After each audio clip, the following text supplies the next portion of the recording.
Bismillahirrahmanirrahim. Assalamualaikum dan salam sejahtera. Kembali ke Tok Alang Channel. Hari ini pagi raya kedua.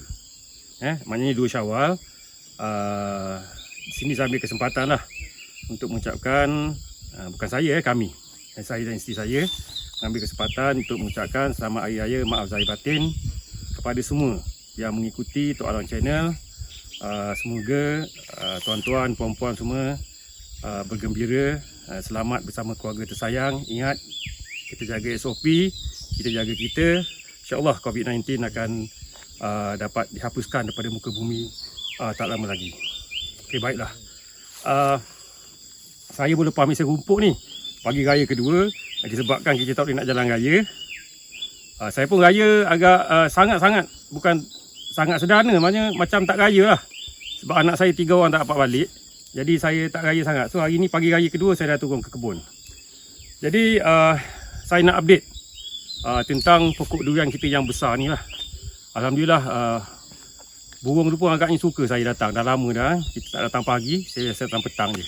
Okay. Tapi sebelum itu, kepada sahabat-sahabat semua yang masih lagi belum menekan butang subscribe, bolehlah tekan butang subscribe untuk membantu saya untuk memperkembangkan lagi Tok Alang Channel ini, supaya dia menjadi satu channel yang dapat memberi manfaat lah kepada ramai orang. Dan jangan lupa like video ni.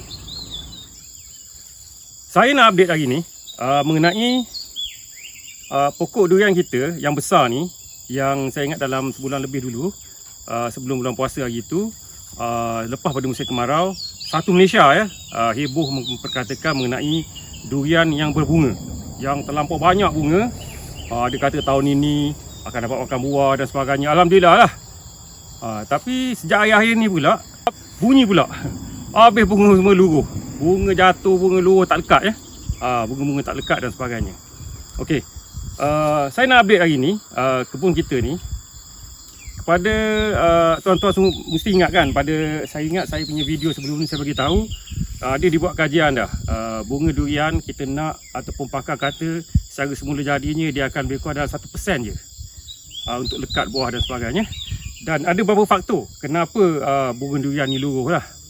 Kita tak nafikan dalam sistem pertanian moden sekarang ni, orang baja, rawat pokok dan sebagainya. Tapi akhirnya dia akan kembali kepada rezeki. Ingat kita akan kembali kepada rezeki. Sebab Tuhan Allah buat rezeki kita ni cantik dah, comel dah, sempurna dah. Kalau kata tahun ni dia nak bagi kita bunga berjuta-juta kelopak bunga pun, kalau dia tak nak bagi walaupun sebutir buah, kita kena terima. Itu rezeki kita. Betul tak? Okey. Tapi Allah dia tak zalim macam tu kan. Setiap orang ikut sunnahnya. Kalau kita usaha, kita akan dapat. Okey. Jadi pokok kita, buah kita luruh macam ni Dia berbagai-bagai saiz. Dekat kebun saya ni, saya ingat yang paling besar putik dia besar ni dah. Ibu jari saya macam ibu jari kaki lah, besar ibu jari kaki. Dan ada yang macam ni pun dah luruh. Ini besar guli lah, besar guli, orang kata besar guli. Besar ibu jari kaki saya lah, ataupun ibu jari kita. Okey. Apabila banyak bunga secara semula jadi je Tuhan buat rezeki kita ni, bunga-bunga tersebut akan luruh. Dia banyak disebab dia nak buat pendebungaan, persenyawaan di antara bunga jantan dengan bunga betina. Jadi lebih banyak bunga jantan, lebih banyak peluang bunga betina untuk disenyawakan, untuk didebungakan, dan akan menjadi putik lah, dan seterusnya menjadi buah. Dan secara natural ni, orang putih panggil natural selection. Dia pilih secara natural. Kita pula orang Islam, kita percaya kepada rezeki kita. Kalau buah tu Tuhan yang buat, dia jadi, dia akan menjadi rezeki kita, jadilah. Okey. Pokok yang banyak ni, buah yang banyak ni, secara naturalnya, untuk lebih mudah kita faham dia tak boleh lekat semua. Kalau semuanya lekat, pokok kita akan patah, akan tumbang. Sebab durian ni buah je berat. Bayangkan kalau pokok ni ada, kita ambil lah satu pokok ni ada 5,000 putik bunga. Kalau 5,000 buah lekat pokok, memang habis pokok kita. Kan? Betul kan? Jadi macam saya kata itulah, kita nak dalam 1% je. Dan kalau ikut kajiannya, kalau orang buat pendebungaan berbantu, macam saya terang dulu lah, yang mana kita ambil bunga betina, kita buat sendiri, kita senyawakan dengan bunga jantan, dia kadar lekatnya buah dia akan naik kepada 5 hingga 6%. Lepas tu baru orang buat pemilihan, dia akan buang buah yang tak subur dan sebagainya, yang tak kuat. Okey. Jadi di kebun saya pun berlaku Dan bunga ni luruh ataupun putik, bila jadi putik ni luruh dan sebagainya, ada banyak sebab.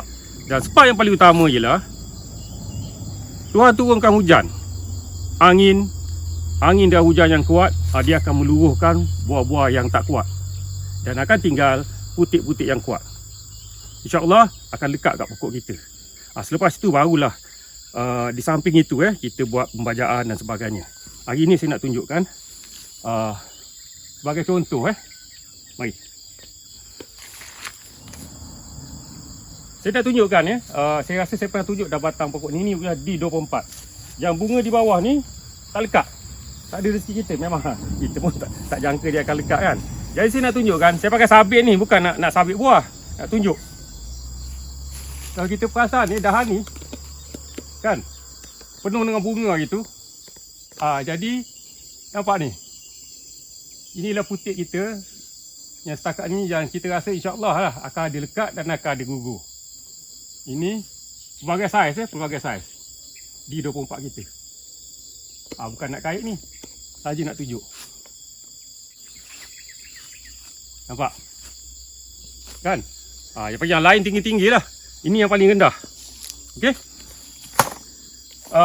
Buah ataupun putik ni gugur macam saya kata tadi lah. Bila hujan, angin kuat dan masa dia berbunga hujan malam. Hujan malam memang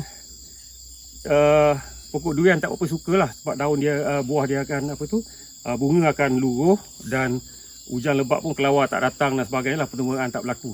Itu satu faktor faktor semula jadilah kita panggil. Hujan dan sebagainya.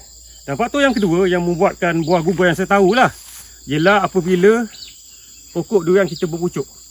Sebab itu kita kena hati-hati dengan baja yang kita tabur semasa pokok durian berputik. Sebab tu kadang-kadang kita panggil orang tua kita, orang zaman dulu lah. Bila pokok durian dah berbuah ataupun berputik, dia tak bubur baja. Sebab dia kata bila letak baja panas, ayat dia panas lah, putik akan gugur. Sebenarnya ialah salah pemilihan baja. Di mana baja unsur N tinggi. Kebiasaannya bila unsur N tinggi, pokok dia akan berpucuk. Bila pokok berpucuk, pokok durian secara semula jadinya, sebab dia dah hidup dia macam tu bila ada pucuk, semua tenaga dia, semua makanan dia, semua nutrien yang dia ambil daripada tanah, dia akan tumpukan kepada pucuk. Jadi dia tinggalkan buah. Jadi pucuk akan keluar dengan cantik, buah akan luruh sebab tak cukup makanan. Tapi yang ini natural selection. Kemungkinan burung datang, mungkin ada monyet dan sebagainya datang, pokok kita dia melawat kan, dia akan luruhkan tupai dan sebagainya. Dia akan luruhkan secara semula jadi, dia buat penjarangan buah. Jadi kita haraplah pokok ni, pokok besar macam ni, kalau pokok dijaga dengan betul mungkin dapat 50 biji, oleh 100 biji. Tengoklah dengan umur pokok. Okey, kita tak nak buah yang terlampau banyak, tak padan dengan pokok. Kalau pertanian moden pula, pokok-pokok yang rendah, kalau yang barulah pokok umur 10 tahun ke bawah tu, biasa dia akan buat penjarangan buah, dia akan buang secara manual lah. Pilih dia akan buang. Sebab nak pilih buah yang nak menjadikan buah tu besar dan sebagainya lah. Terutama dalam ladang, dalam kebun yang besar-besar. Tapi kalau kita hanya ada sepokok dua je, tak payah lakukan penjarangan lah, biar je. Kecil ke besar kita makan sendiri. Okey, saya rasa setakat tu dulu. Kita akan tamatkan video saya ni. Saya nak tunjukkan, kita akan cuba fokus putik-putik kita yang lekat lah, buah-buah kita yang lekat, pokok D24, pokok MBR 88 dan juga pokok musangking kita D197. Ada 5 pokok je yang bunga, yang lain pokok saya pokok kecil. Saya harap perkongsian kali ini dapat manfaat kepada semua. Sebelum saya tunjukkan putik-putik yang lain selamat hari raya sekali lagi, maaf zahir batin, kosong-kosong. Assalamualaikum, bye bye.